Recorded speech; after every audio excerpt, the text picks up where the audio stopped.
Rarely is Mayor Frey taken by surprise where he hasn't already held a press conference announcing his strong condemnation of the city council before they even do something. He did not appear to know this was coming. They were undercutting him on the levy. The messaging for a long time from like all of Minneapolis folks like that like the council is raising the property taxes, right. But the mayor proposed the budget with the 8.1% property tax increase, and the council lowered it.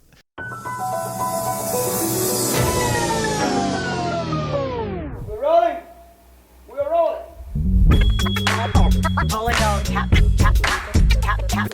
This is a real thing. Real thing. None of you have the balls to stop this. Stop this. I've got plenty of time. I have nothing else going on today. We're in the Wedge neighborhood right now.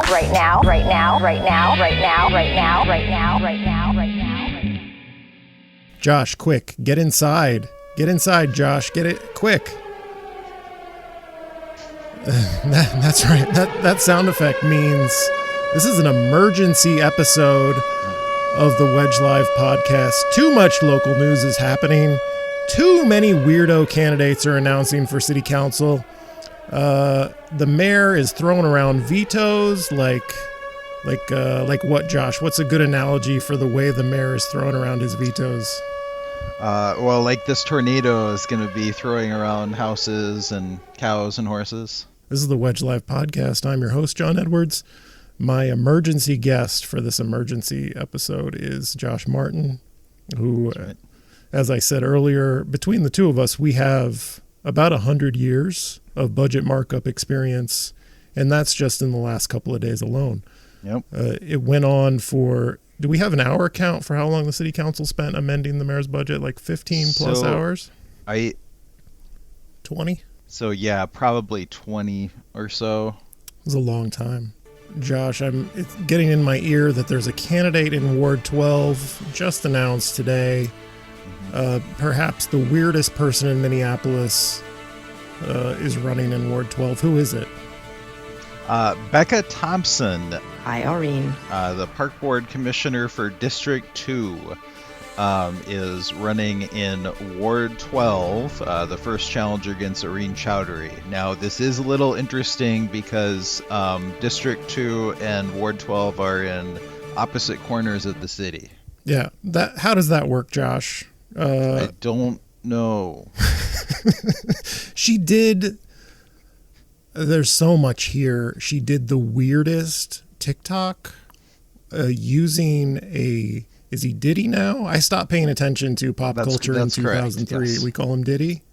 He's come to some ill repute in the time since I last paid attention to Diddy. You know, I also don't pay much attention to pop culture, but people who do have informed me that he is called Diddy, and yes, there's some problems with him at this time. Yeah, he's a problem, and she used his music in her announcement, which isn't even the weirdest thing about the announcement. No. Hi, Irene.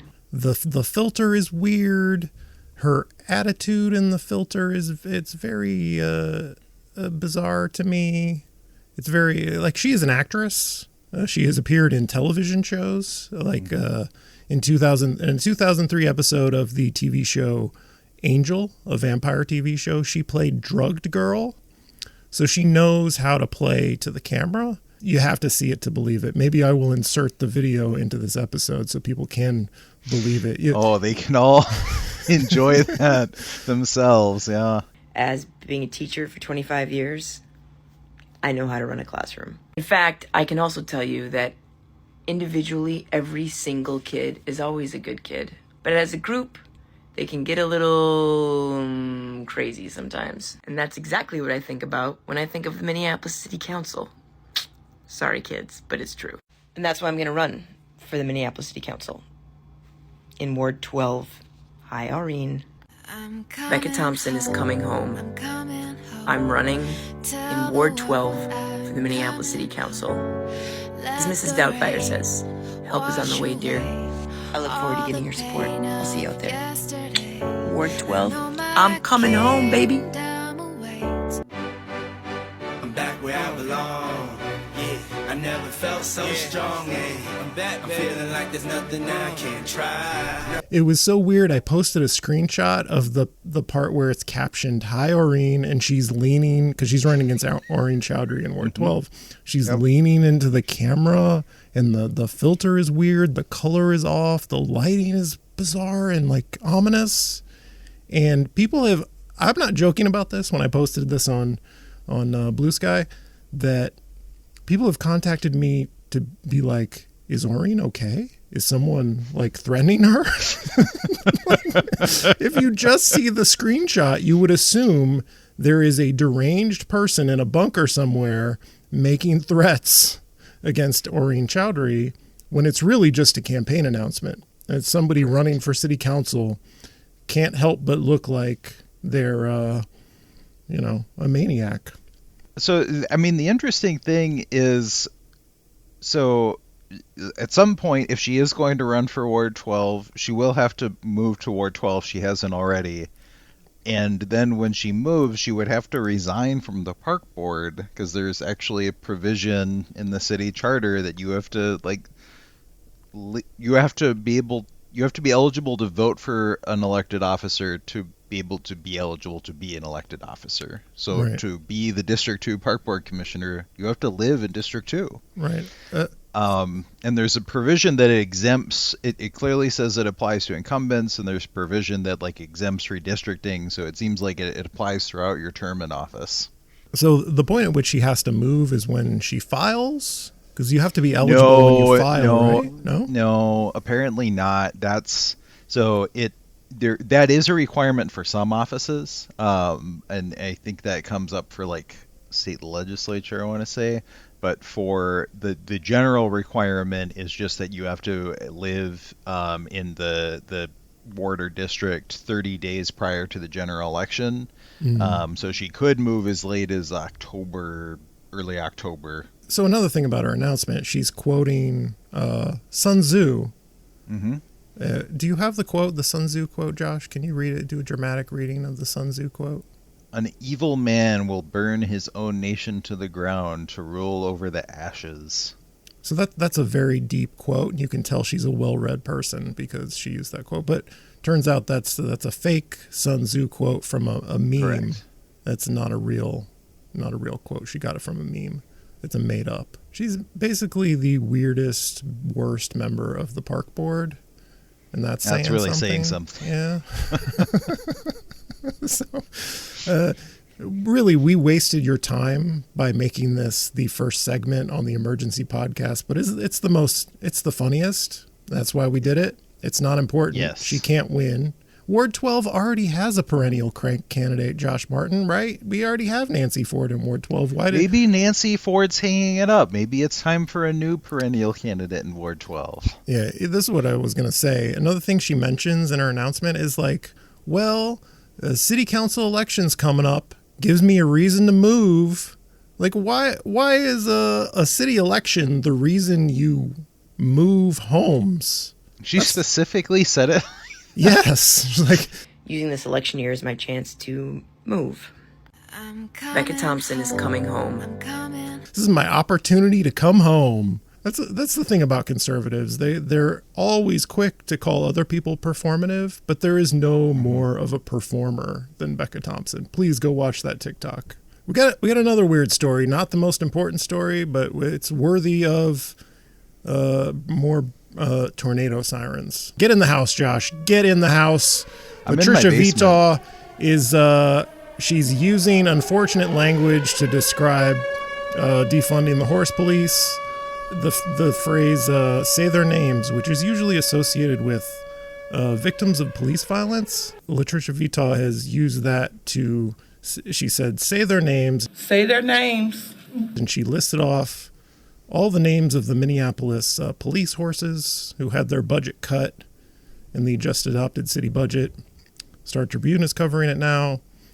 And so what struck me about that Like, she didn't misspeak. It wasn't like I'm broken up about the police horses and oops, I used the wrong phrase and these politically correct people are coming after me. She knew what she was doing because she was clearly doing it for comedic effect. But I can't vote against Haven, Maximilian, Buster, Blue, Trooper, Teak, Goliath, Rooster, and Cabo. Those are the horses. I'm going to repeat that one more time. Haven, Maximilian, Buster, Blue, Trooper, Teak, Goliath, Rooster, and Cabo are the name of some of our horses. I don't know if that's all of them, but that is their name, and I cannot vote against them. I've met a lot of them personally. Just like we look at other pets as therapy animals, these animals are therapy animals for this community. So I just wanted to say their names. Like, she's doing it tongue in cheek, you can tell. The families of people who were murdered by the police showed up at City Hall to be like, hey, maybe you should apologize because that was an incredibly insensitive thing to do. And I don't know what did you read the Star Tribune article? Did they get Latricia Vetaw to comment on that? When reached for comment, Vetaw released a statement saying, questioning my commitment to racial justice based on my support of the mounted patrol horses is unfounded and unserious. In a meeting where my colleagues haphazardly cut services without regard, I repeatedly tried to make them understand the real impact of those cuts. On the amendment to cut mounted patrol, I wanted to say the horses' names before my colleagues defunded them, and did so. Nobody can watch that video and think that she did not know what she was doing. She thought she was being hilarious. She even had Michael Rainville cracking up. There's no bigger supporter of the police than Michael Rainville. Mm-hmm. She had him laughing at defunding the horse police because of her little comedy routine. So I don't know what she was trying to accomplish by that. Maybe it was just really late. But calling other people unserious, come on. Is this the point at which we should point out the mounted patrol is probably not going anywhere based on history? Yes, thanks for bringing us back to reality. Although one of the horses whose name she listed is already dead, which shows, I assume for unrelated reasons. Shows you how quickly the city council is defunding. Like they took away the OAT budget, and Cabo has already died. R.I.P. Cabo. Yes, you're right. City council has, I guess, multiple times defunded in years prior the horse police and the horse police. I recall at least one. I only remember one, but Paul Massano is talking about it like this has happened many, many times. I only remember one, and I remember that the horse police went nowhere because one of the tricks of, budgeting is that MPD has so much money, they just move it from place to place. They got a little bit of a pad built in. Their budget has grown by $50 million in the last 2 or 3 years since 2022. So they're going to have enough money to get by, and I think it's a way of the city council taunting MPD, like, oh, you don't have enough money? Well, we dare you to keep funding the horses. And if you do, you have proven our point that you have plenty of money. I certainly knew when I sent the horse police budget amendments to you, I knew we were in for a good time when I saw that the council was going after that again. And even I think, did not realize exactly how entertaining it would become. Yeah, I just thought like everyone would let it go because they're probably coming back. And you know how it's not a big deal? The mayor has held a series of press conferences to express his displeasure with the city council over the budget amendments they made. I haven't heard the horse police mentioned by him or the chief once. Have you? I have not, no. Yeah, so I think they realize this feels like a frivolous issue, and like it's not serious to bring it up as a problem. So we can get by without the horses. Let's get into more serious topics, Josh. Sure. Oh, did we not? I started with Becka Thompson, didn't I? I jumped ahead. You were so excited to talk about Becka Thompson. You skipped over a lot of other Yeah, stuff. Becka Thompson was supposed to be at the end of the episode. That's why I'm confused. I was going to start with the mayor's vetoes, so let's do that now. Yeah. We'll start with the mayoral vetoes. What was supposed to be the real important news? 3 vetoes this week, right? Yeah, so there's a lot there. So there was a veto recently where the council passed a resolution supporting protesters at a pro-Palestine protest at the U of M on October 21st, expressing solidarity with them and requesting that charges be dropped. The mayor vetoed that resolution. That passed on a 7-6 vote, and so unsurprisingly, the council was not able to override that veto. Probably more relevant since we're in budget season, the mayor vetoed the 2025 city budget that the council adopted. Apparently, that is the first time, as far as anyone is aware, the first time that has ever happened in the city of the history of Minneapolis. And the council overrode his veto. So he goes down in history as the first mayor to veto the city budget and the first mayor to have that veto overridden. And now, more recently, the mayor has vetoed the council's denial of the 4% wage increase for the appointed employee group, which is largely high-level city employees like department heads and above, and maybe some like slightly lower positions like deputy directors and things of that nature. It's a lot of people making $200,000 and $300,000 a year, right? Between 2 Yeah, and 3. I believe there are some on the lower end of the range, but for the most part, it did seem to be people with 6-figure salaries and usually $200K or above. Could be some exceptions. Because when I saw denying a 4% raise to 161 people could add up to $1 million, that it felt to me like those must be some people making a lot of money. So what was interesting about the 4% raises thing was that Jeremiah Ellison and Emily Koski crossed over to vote with the mayor's usual allies in opposing the denial of that raise. So it's kind of a rare bipartisan issue in terms of the support for the raises a little bit. Right. Ellison, I know, had spoken about a desire to find a compromise because there are some employees that don't have, so the top end of this range is like Mac and Todrick Barnett, and they're in like the 400K-ish range, give or take. But that's not everyone in this group. There's also people at the lower end of the scale. So there was some desire to like maybe work out some sort of compromise where like, the really high level people in this group don't get a wage increase, but some at the lower end of the scale do get a wage increase.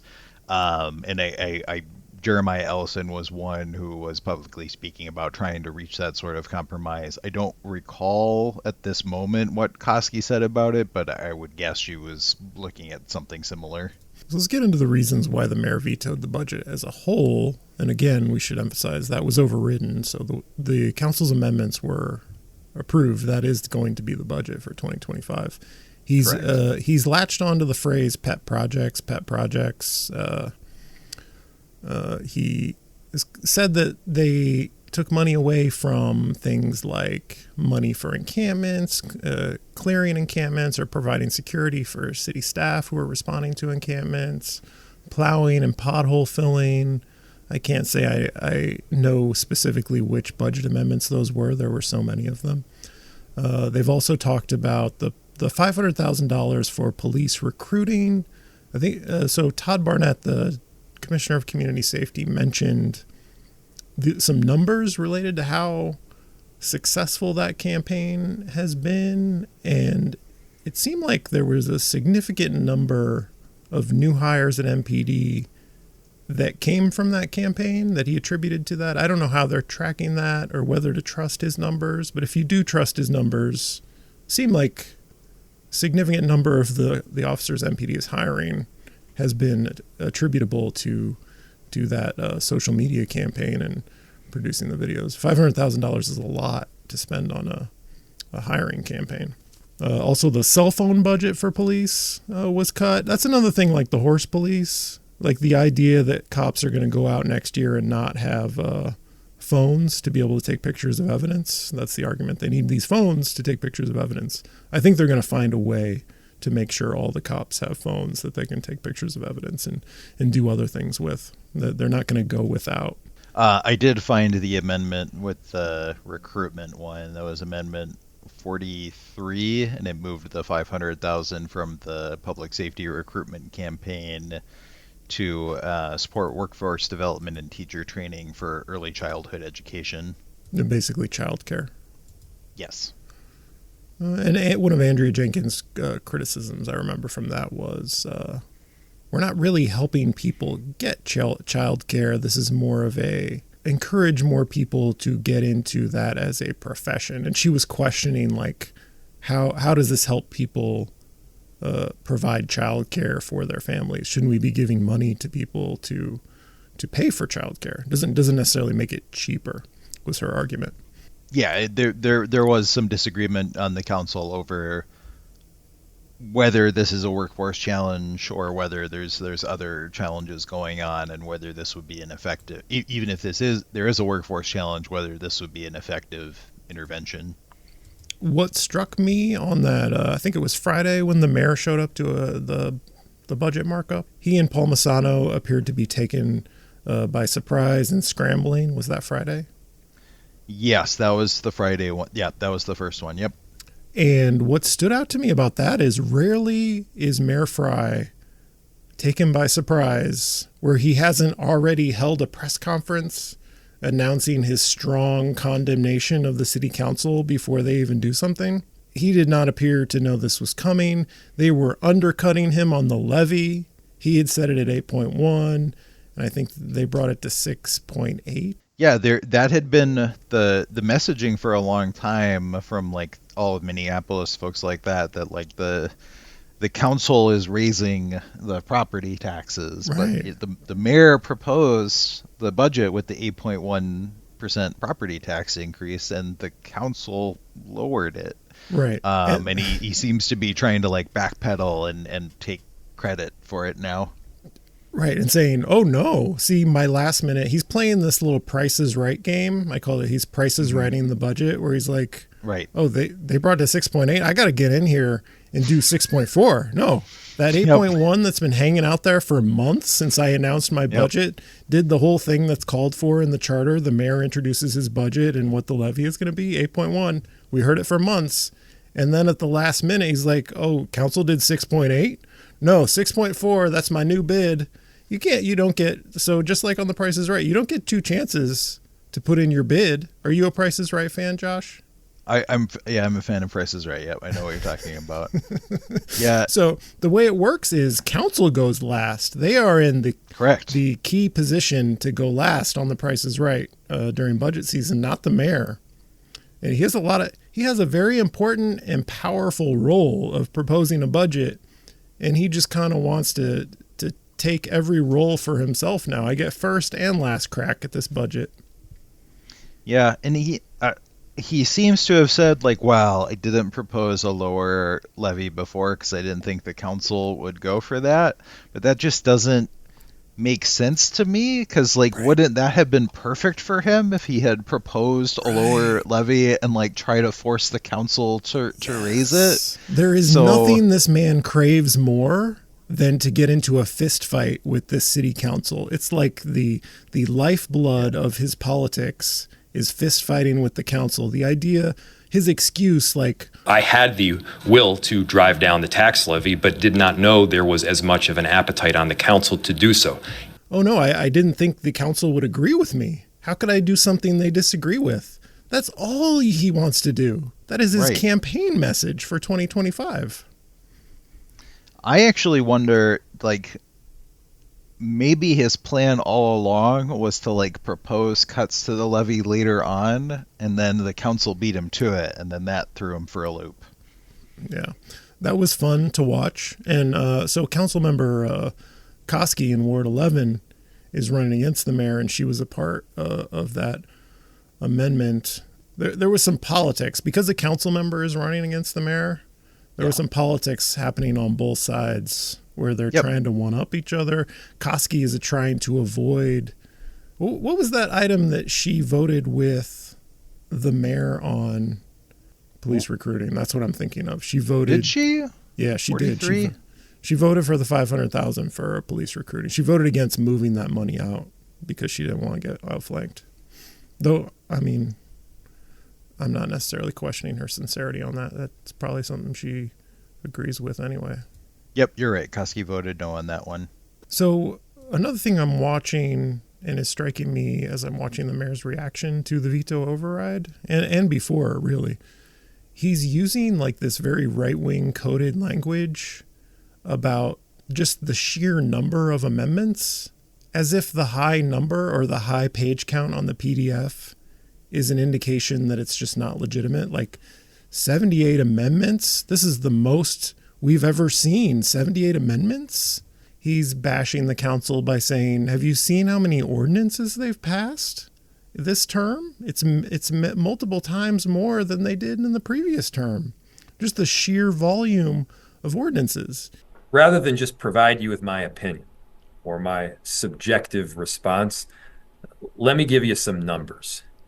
The council has proposed more ordinances over these last 7 or 8 months than they did in the previous several years combined. This is now a different council with a different perspective. On these budget amendments, normally there's 5, 10, or 15 amendments to a budget.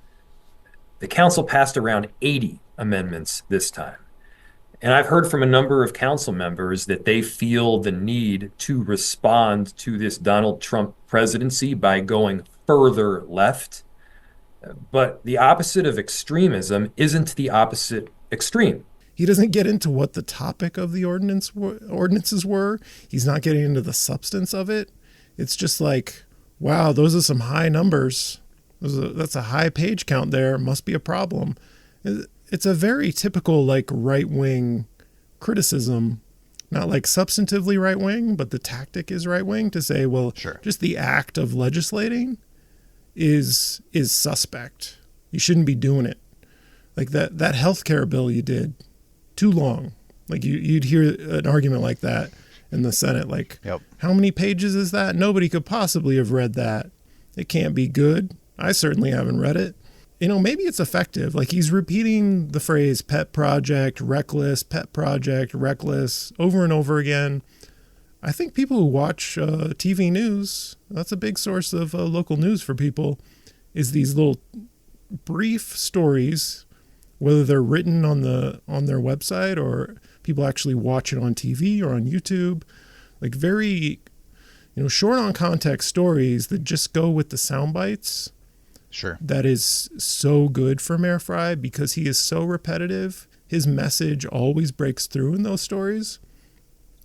And even though the council reduced the levy from 8.1 to 6.8, and that's not a significant amount in the scheme of things. Like if you own a median priced home, that's like, I don't know, $20, $40 in a year. It's not much. But you can say the council reduced the mayor's tax levy. That's a fact. He wanted it higher. They wanted it lower. But, I mean, his message of these people are reckless, they are radical, they are activists, the page count on their budget amendments was so high. Look at all the new spending they did, even though they're spending less than I wanted to. I think it could give voters the impression that the council raised their taxes. Another thing that is right-wing coded is the way he latched onto yoga in the park. Like he found a thing that he thought would make the city council seem frivolous. Yoga in the park. Turns out I don't even think that's in any of their amendments. According to Oreen Chowdhury in Ward 12, the council member, that is an LGBTQ plus mental health program that they funded. And for some reason, he is calling it yoga in the park. It's also like funded through his health department in the executive branch. So his health department will be responsible for programming exactly what that program entails. And it's not going to be yoga in the park unless he acts to make it yoga in the park. Am I correct there, Josh? Well, or staff. Like, I don't know if he would intervene at that low level of him in the sense of people who work for him and report to him. So it would be his yoga in the park. Yeah, I did Control F through the budget document. I do not see any references to yoga or parks, which makes sense because the park board is a separate organ of Minneapolis government. Any other key moments from the budget, Josh, that I'm not thinking of? There was an interesting moment where they tried to eliminate one of the deputy city operations officer positions, and that backfired a little. That rubbed me the wrong way. Got withdrawn. That rubbed me the wrong way. Like, are we not allowed to eliminate positions in the executive branch? I'm sure whoever holds that job is wonderful. But, like, you're not entitled to your $200,000 a year job forever. Like, during budget discussions, the priority is always, we will never fire anyone. No one should ever get fired. I'm like, well, maybe sometimes people do get fired. Maybe maybe they're unnecessary to the job the city is trying to do. Having employees is one of the biggest expenses the city has. And if the city decides they're going to stop doing a certain thing, or they got too many employees in one area and not another, like I believe the city council should have a budget director. I think it's causing a lot of problems during this budget. Council Member Ellison has outlined it pretty well, that like the city council relying on the mayor's executive branch during budget season just not working out. Yep. Like he wants to be antagonistic. I think it's rubbing off. It's not working as well as it used to. The city council with budget power should have their own budget director. We should have staff there. I think it's entirely reasonable to say the executive branch is bloated.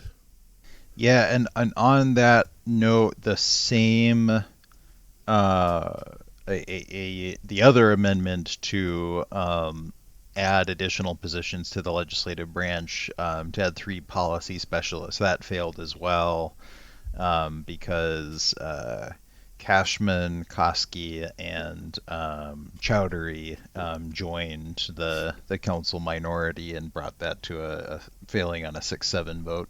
Yeah, that's political too. Nobody wants to be seen adding staff. Like sure. The only place we're allowed to add staff is in the executive branch. Somehow that does not blow back on Mayor Frey.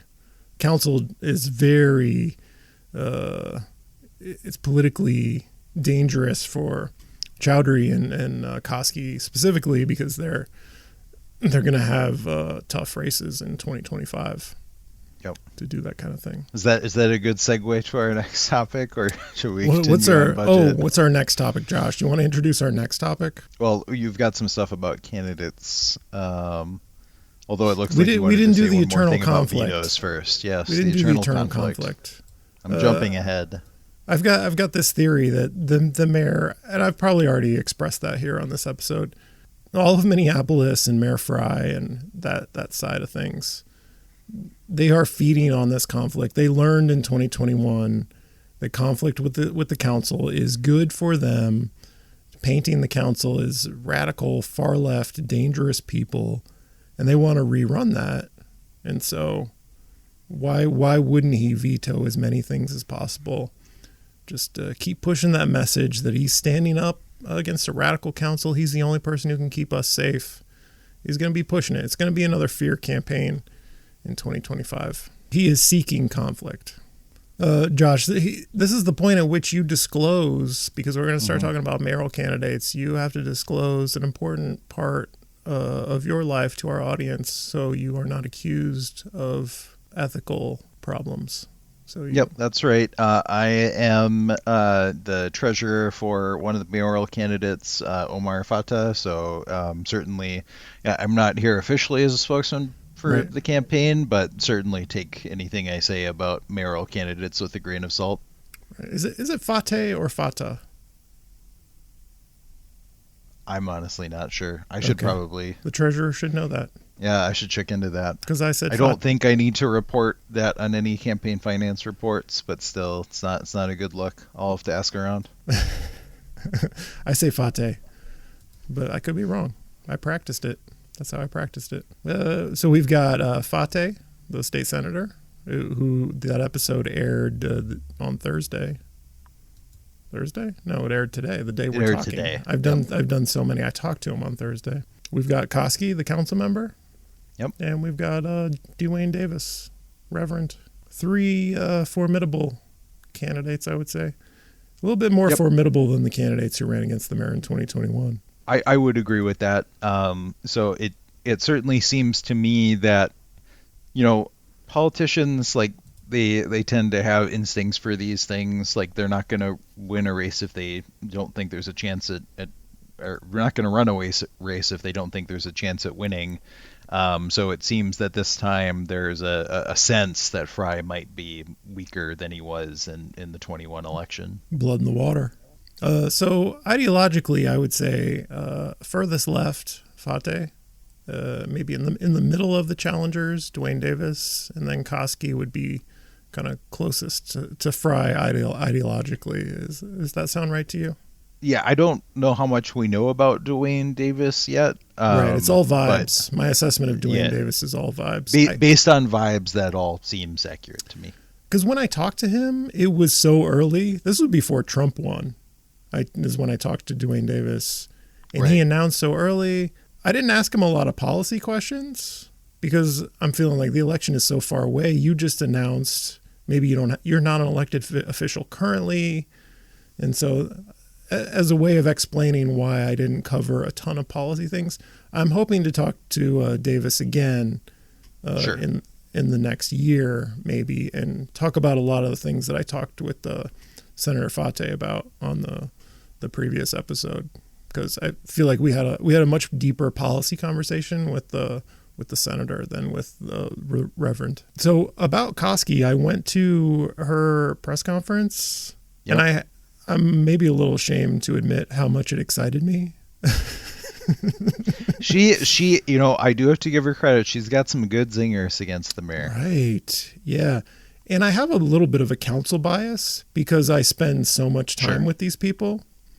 And I think it is good to have someone who has been at City Hall during this term be able to make these very specific criticisms against Frey in a way that, like, somebody who hasn't lived it wouldn't know the problems as intimately.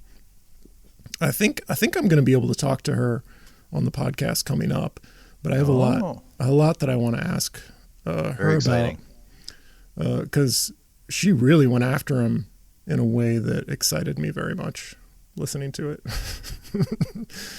maybe I'll insert some clips. By making small differences seem enormous, and by exploiting our uncertainties and fears to make us vulnerable and easily manipulated. Make no mistake, this effort is deliberate. This isn't leadership.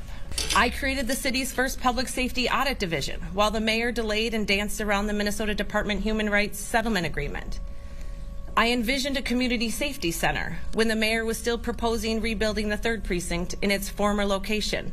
The mayor has failed to address the police department's staffing crisis. His approach is dated, costly, and minimally effective. 8 years ago, the mayor promised to solve and end the homelessness crisis. Today, the crisis has escalated significantly and is far worse than it was when he made that promise. Task forces and work groups have become the mayor's go-to solution to compensate for the lack of vision he has for our city. Somehow, we have become the land of 10,000 work groups. For the past 7 years, his entire tenure in office, the mayor has run his administration with no performance management system, no performance metrics, no way to measure the successes and failures of the organization, or to hold himself accountable. When crafting his recommended 2025-26 biannual budget, the mayor didn't have the hard conversations and make the tough decisions. He didn't take a critical look at our budget and see what's working, and most importantly, what's not. He proposed the highest property tax levy increase that this city has seen in over a decade. It's certainly going to be an interesting mayoral election. It's going to be a lot of fun. Council candidates? We talked about Becka Thompson, who is maybe a council candidate. I don't know if I credit her with having the staying power to actually follow through on her campaign, because she also ran for she said she's going to run for city council in 21, and then she flipped to running for park board, right? Yeah, she ran for the Ward 4 city council seat. She was in the convention, the virtual convention that happened that year, and then after show a very distant third place finish in that, decided to run for park board instead. She's one of those people who just wants to be elected to something. So I'm going to run through in my head and decide who I think is safe and who I think there's some competition for. Let's see, Elliot Payne, he's probably safe, right? Yep, he has no opponents declared so far. Robin Walmsley, I don't think she has opponents. Probably pretty safe. That's a progressive ward. She has no opponents yet either. I'd agree she's probably fairly safe. I've heard somebody is running against her, but I don't know who yet. Ward 3, is it Jacob Thomas that is running against Rainville in Ward 3? Rainville has two opponents, Emilio Rodriguez and Jacob Thomas. Okay. And Rainville is kind of to the more conservative end of the council, allied with the mayor. He's kind of a doofus, just kind of out of it old guy. It'd be fun to replace him. Ward 4 is Latricia Vetaw, probably safe, despite her clowning around, her horsing around. Despite that, probably safe. I'd agree. And she has no challengers yet. Who do we have in Ward 5? Because Jeremiah Ellison, who is one of my all-time favorites, what a clear thinker. I always say if I needed a lawyer to defend me, and he's not a lawyer, but if I needed someone to defend me in court, you know who I'd pick? I'd pick Jeremiah Ellison. That's how highly I think of his intellect and his arguing style. So there are 4 declared candidates on Ward 5, which is now an open seat. Ethropic Burnett, Tanitha Pearl Warren, Miles Wilson, and Andrea Young. Pronounced Ethropic, is that how we say it? I think so. So she seems good. I don't know much about the other candidates, and I've only read like an article from the past about Ethropic. It seems like there's a decent shot we won't end up with Victor Martinez in Ward 5, and we might end up with someone good.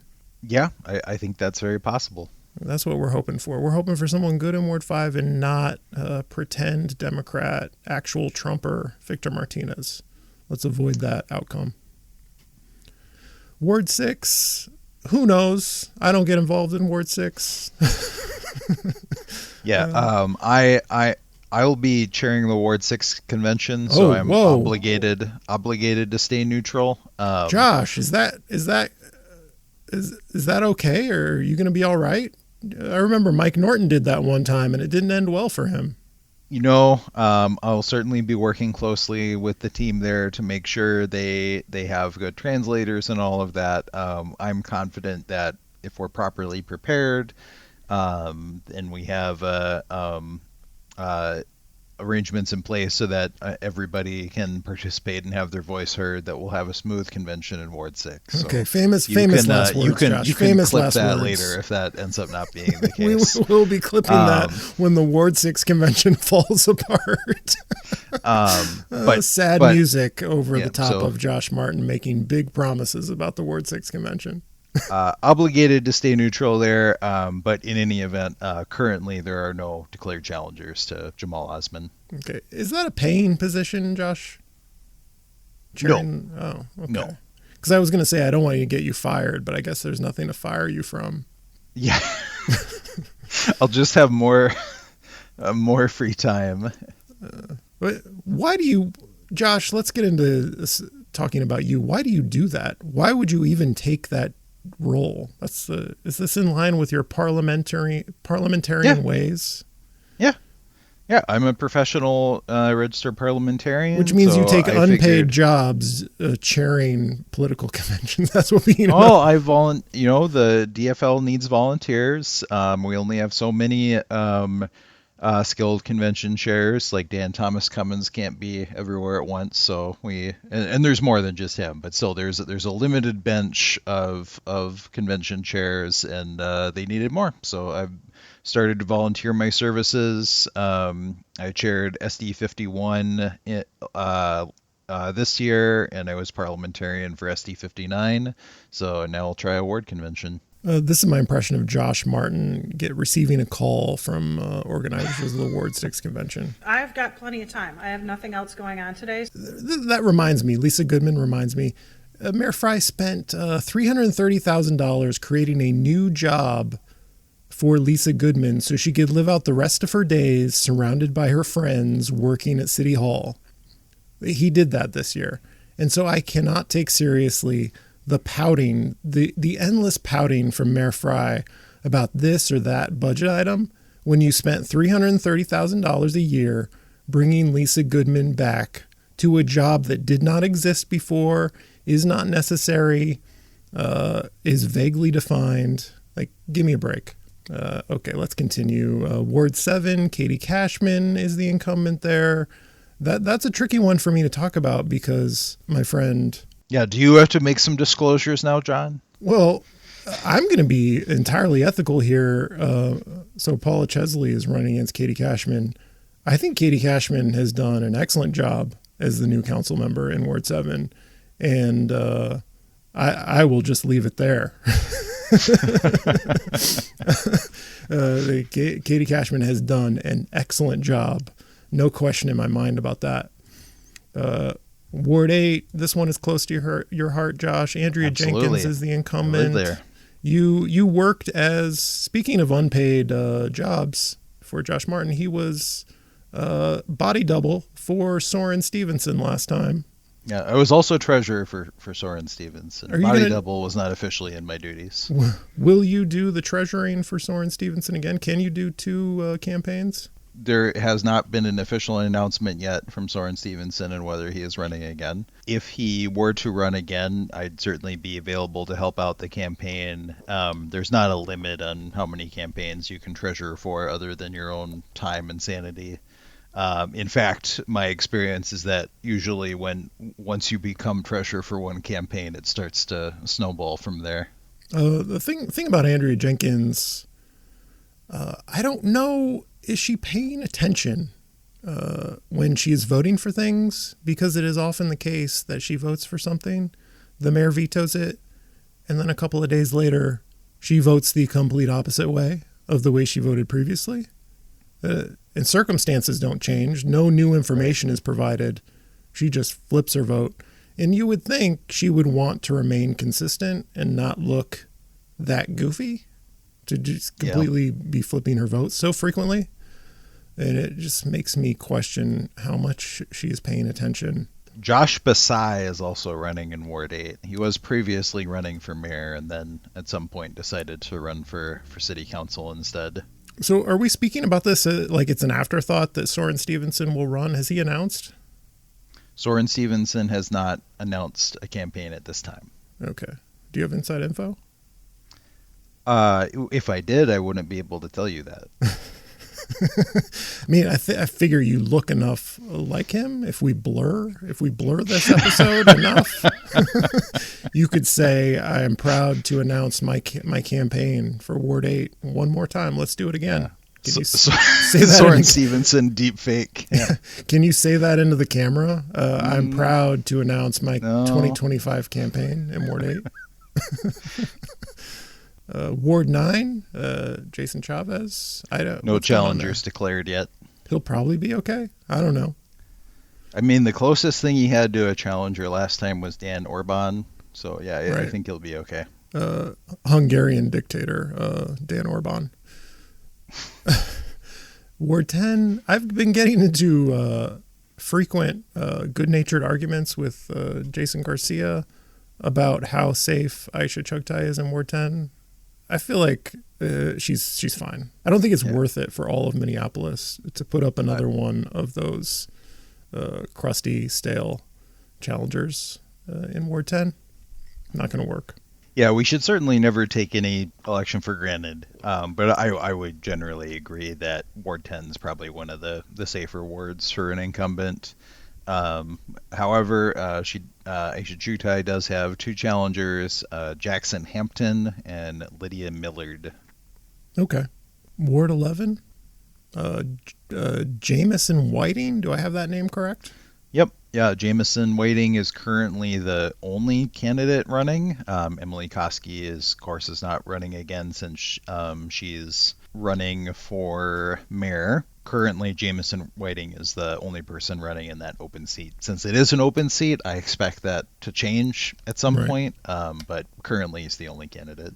I don't know anything about Jameson Whiting other than what you have just said, and David Brower mentioned that Emily Koski already prefers him in Ward 11. I don't know how he knows that, but I assume he's got his sources. That sounds plausible.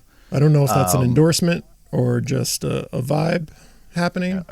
I know Greta Callahan recently publicly endorsed Jameson Whiting. Where does he fall ideologically? Is he just like taking it for granted he'll be on the progressive end of things? Based on what I've seen so far, it seems likely he'd be more on the progressive end of the council, like at least like an Emily Koski type, if not more progressive. Well, my read is strike me as an all Minneapolis guy based on the people supporting him. It is weird how Emily Koski has fallen out with all of Minneapolis, and really her only crime was opposing the mayor on some things. There's no like deep ideological rift between even Frey and Koski. There's no ideological rift. Her case against the mayor is basically, you're bad at this. You are failing. Not really that they disagree on whose pet projects get funded. So Ward 12, we talked about Becka Thompson too much on this episode. Yep. And Ward 13. There's nobody for Palmisano yet. Nobody mightier than Lene Palmisano in Ward 13. My friend, Lene Palmisano, my bike ride pal. We've been on 2 bike rides together, Josh. Did you know that? Yeah. They're on YouTube, so I have proof. Why did I put park board on this agenda? I guess you want to talk about park board? Not really. There's park board elections. Not really. I got to the point in my Google Doc where I wrote park board ? And I was like, why did I do that? Is there a guy named Michael Wilson? There is a guy named Michael Wilson running for park board at large. Adam Schneider is also running for park board at large. The name Michael Wilson sticks with me because it strikes me of how forgettable a name that is. And so ironically, it has stuck in my head because it's such a forgettable name, like John Edwards or Tom Wilson.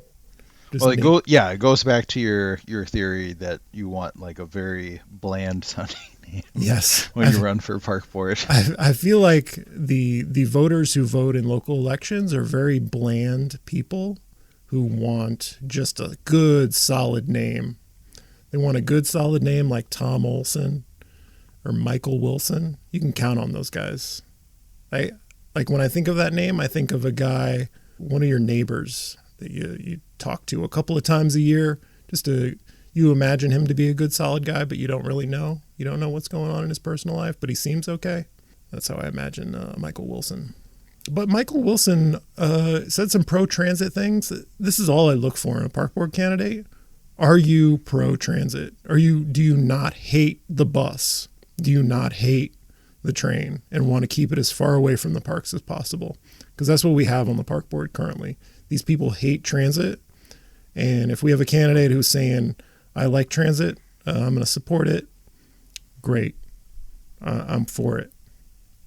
Anyone else besides the ones you mentioned? Michael Wilson, Adam Schneider for at-large. Apparently one of the current at-large park board commissioners, just learned this today, Charles Rucker is going to run for the District 2 seat, which Becka Thompson will no longer be running for. You just learned that today, Josh? I knew that a long time ago. I just learned that today. One of the rare things I'm ahead of Josh Martin on. That's right. And I guess someone named Drew Ellingson is running in District 4. Is that my district? Yes, you are District 4. I didn't know that, Josh. You knew the candidate in my district before me. You're currently represented by Elizabeth Schaefer, who defeated Jono. Is it Jono or Jono? Again, not the name pronunciation expert. Pretty sure it's Jono. It's got to be Jono. I think his last name. I think you know him better than me, so I'll take your word for it. His last name kind of gets me sometimes because I want to say Cowgill, but it's Cogill. It's Jono Cogill. I'm going to cut this part of the episode. Do we know anything about the one who's running in District 4? He's a student. I don't know a lot about him. I don't think he's going to be a very formidable candidate against Schaefer, unfortunately. Josh Martin is prejudging. Is there anything else we should cover on this emergency episode of the Wedge Live podcast? We covered so much. We did cover so much. Since we're down to 2025 elections, so we talk about the caucuses and conventions. Let's do it, Josh. If somebody is with us to this point, they want us in their lives forever. They want us to never leave. Absolutely. So the Minneapolis DFL precinct caucuses will be Tuesday, April 8th at 7 p.m. The ward conventions will be all on a Saturday or Sunday, ranging from April 26th to May 31st. And then the city convention is going to be on 2 days, July 19th and July 20th. First day is all mayor all the time, and then the second day will be park board and BET. So are these later than usual, the caucuses? Compared to even years, yes. So in even years, the caucuses are in like February. It's not unusual for the city process to be a little later. And a lot of the reason for that is so much of the process in even years needs to happen before the primary. There is no primary. So there's a lot more time for candidates to file. And so there's a lot more time for this process to happen. And so do some research, look into these candidates. It's a good time to give money, especially if you are a well-heeled, comfortable person with money to burn. Give some this year before the year is over, and then you can give again next year. That's correct.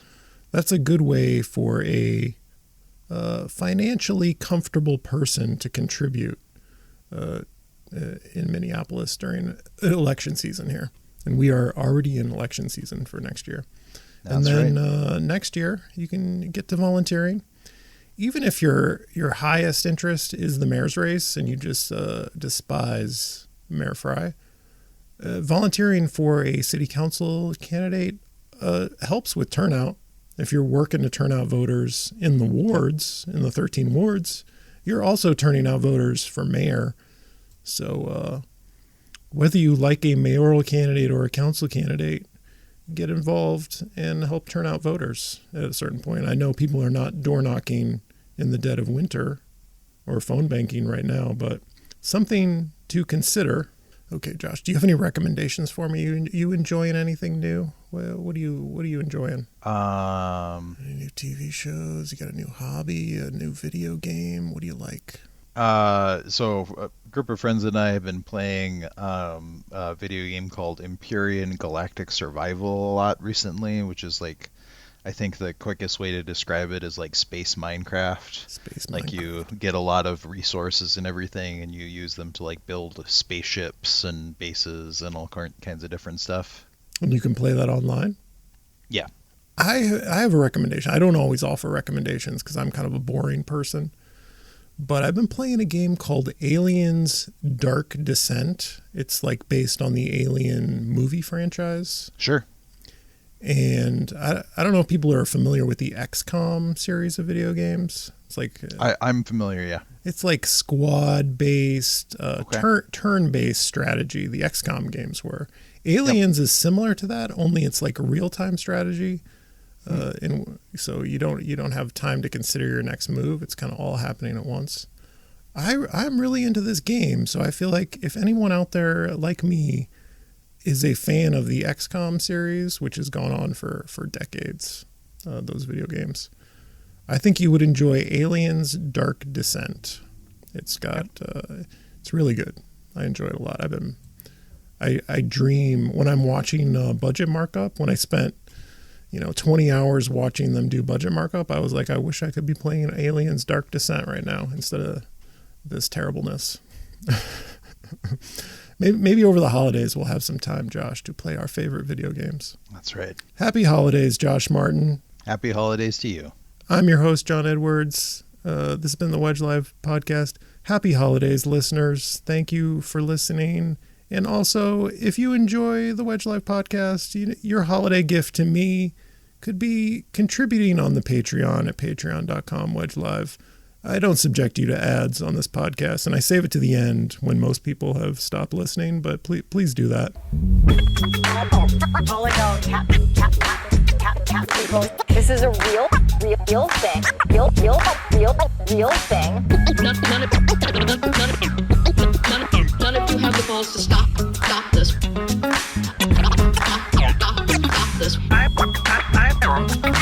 I've got plenty of time. I have nothing else going on today. We're in the Wedge neighborhood right now.